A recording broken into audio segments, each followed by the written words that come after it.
Right, that is me done. You fancy a pint? I'm buying. Read my mind. Oh, turn it in. Leave it. I'll catch you up. DC Webb. Yeah, all right. I'll give his brief a call again in the morning. But he'll probably get adjourned, always does. Yeah. All right? No, that call I just took, a mate of mine died. Got knocked off his bike last week. No, I'm sorry, Mickey. Decent enough bloke. We weren't best buddies or anything. The thing is, his brother's Jimmy Ferrier. Oh? Sorry, I'm lost. Who's Jimmy Ferrier? Drug dealer, dangerous man. So why's he called you? Because he don't reckon it was an accident. Thinks he was murdered. Wants me to meet him now.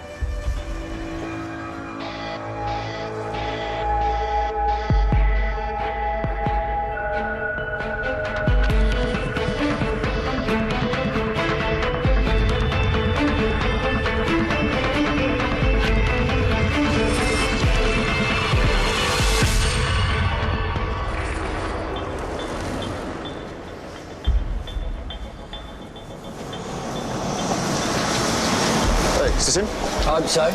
Should be on my second pint by now.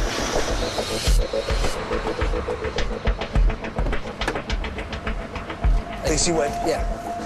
It's Jeff's car. Jimmy Ferrier. What? My brother, he spoke very highly of you. He was a good man. I'm sorry for your loss. He's been followed by someone in a car. Blue car.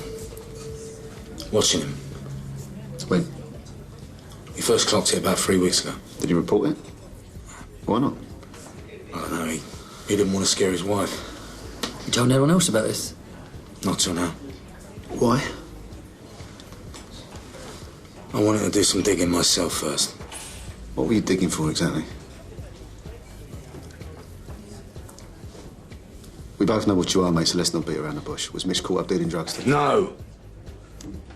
What, so now you've made sure you're not implicated in any way, you've decided to come to us? Well, deeper sympathies and all that, Jimmy, but I don't think we can help. So much for the information. Let's go. Hold on. There's something I need you to listen to.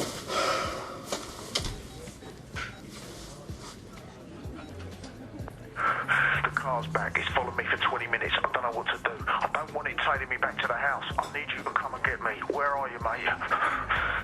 Where the hell are you, Jimmy? He left that message at 11:25. They reckon he was it about 11:30.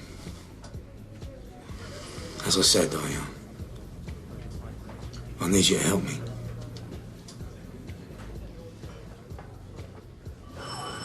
Me and Mitch's wife, we don't have the best of relationships. It's probably a good idea if I ducked out. You're not ducking anyway. Evie, it's me. Police are here, they want to talk to you.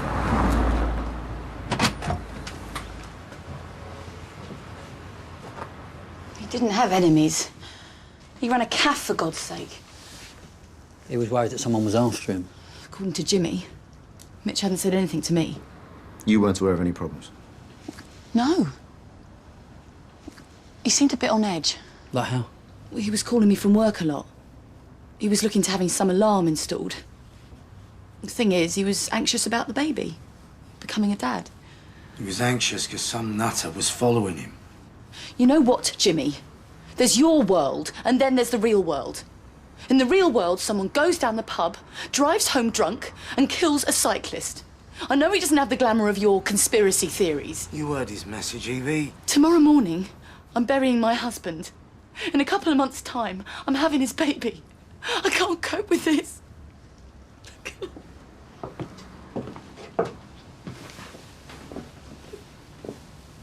Look, I know you want this to be an accident.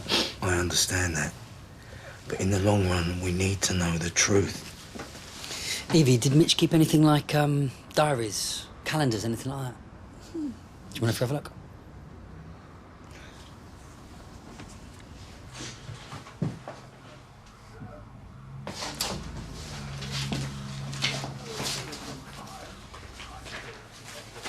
Like this paperwork, didn't you?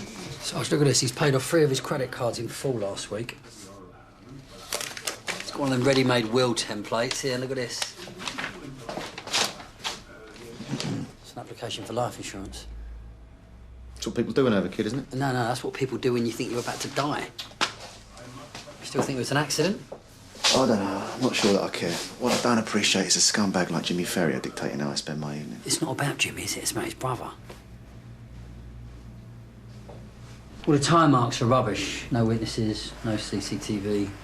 No evidence at the scene at all? No evidence, full stop. I mean, we've still got a voicemail that Mitch left. That ain't being followed. All provided by an iffy drug dealer. What do we think about him? Well, there's a stage these guys go through when they've moved up from the street, but they don't quite know where they fit in. They buy themselves a flash car, expensive watch. That's where Jimmy's at. I think if Jimmy's going to let us in, we should exploit the situation. So far, we've got no hard evidence that Mitch Ferrier was murdered, right? Mm-hmm. So until we find some or prove otherwise, why don't we try and bag ourselves a couple of dealers along the way? The funeral's tomorrow. Personally, I'd be interested to see who shows up. Yeah, me too. Yeah? So you're happy to investigate it now? Well, so long as I don't feel like Jimmy Ferrier's running the show, I'm fine with it.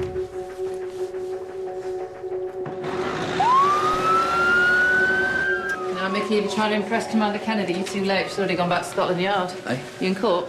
Funeral. Sorry. Did someone close? No, not really, but the problem is he's a drug dealer's brother. So Sergeant Sensitive's using it for a bit of reconnaissance. Tactful. You all right, Joe? All the better for seeing you, man. Come on, let's go fishing. Well, remember, this is a funeral, Sergeant, so a little bit of sensitivity, yeah? Not your problem, Mickey. You get too attached. Mitch was a mate of mine, remember that? No, you do it all the time. That Trevor bloke who ran off with his son, that little snout. Jasmine? What's Jasmine got to do with anything? Just saying, you get your causes and we all have to wait till you're over them before any work gets done. Listen. Stop trying to save the world, will you?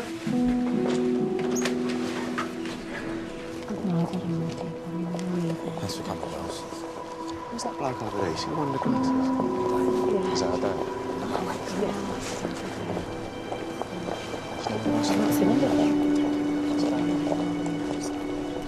don't. What are you doing here? Just come to pay my respects, mate. That's all. These are his friends, the people who win at football with, his customers.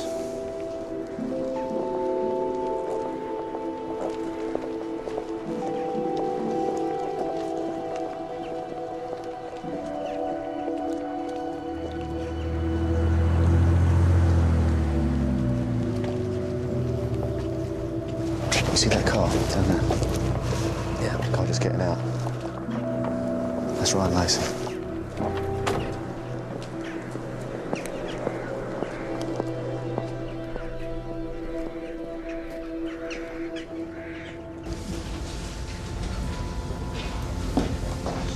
Tragic, eh? Mickey Webb. Nigel Spin. Family? No. Just a friend. A custom. Yeah, me too. Anything? Either. These seats are reserved for family. It's all right. Cause a fuss. Just offer my condolences. And for me.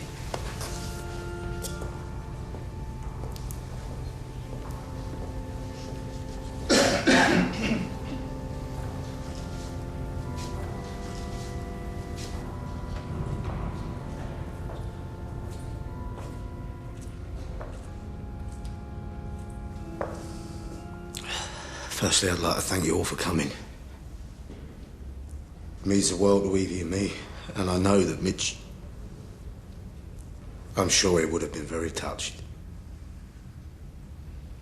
Me and Mitch, we lost our mum and dad when we were very young.